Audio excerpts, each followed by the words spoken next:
Jesus may have shocked his disciples in John chapter 14 during that Last Supper, but one final promise that he gave them was the promise of peace as they looked into an unsure future.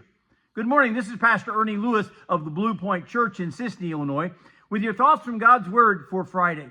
At this table, Jesus made some promises about him going away, but also returning, and when he would return, he would be coming for these disciples.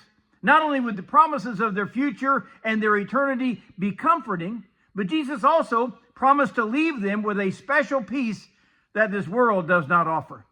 In John chapter 14 and verse 27, Jesus said, "Peace I leave with you. My peace I give unto you. Not as the world gives do I give to you. Let not your heart be troubled, neither let it be afraid." You know, leaving these whom he had traveled with for 3 years was terribly troubling. But Jesus said, "I want you to know that you will experience an unexplainable peace from me."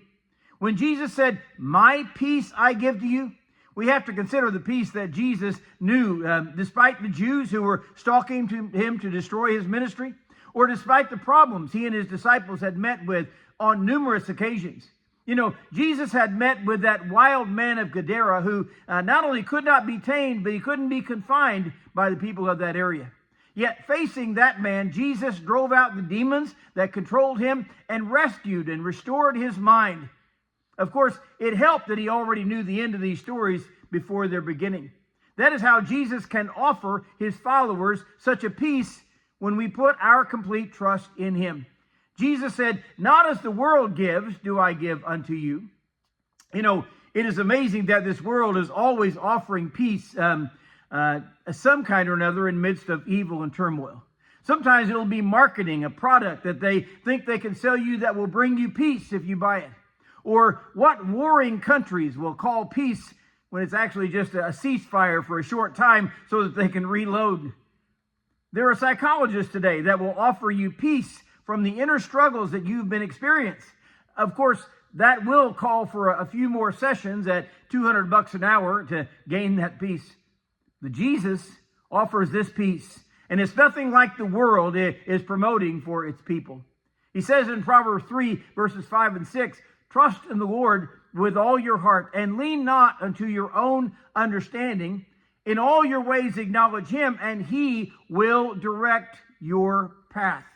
You know, if we could learn to place our complete trust in the Lord and try not to follow our own ways sometimes, we would be able to take control of our life and direct us. He would give us a much better way and certainly a beautiful future.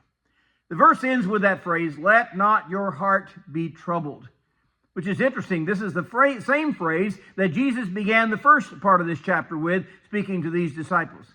This is so much more than just quieting your thoughts or forgetting your troubles for a time.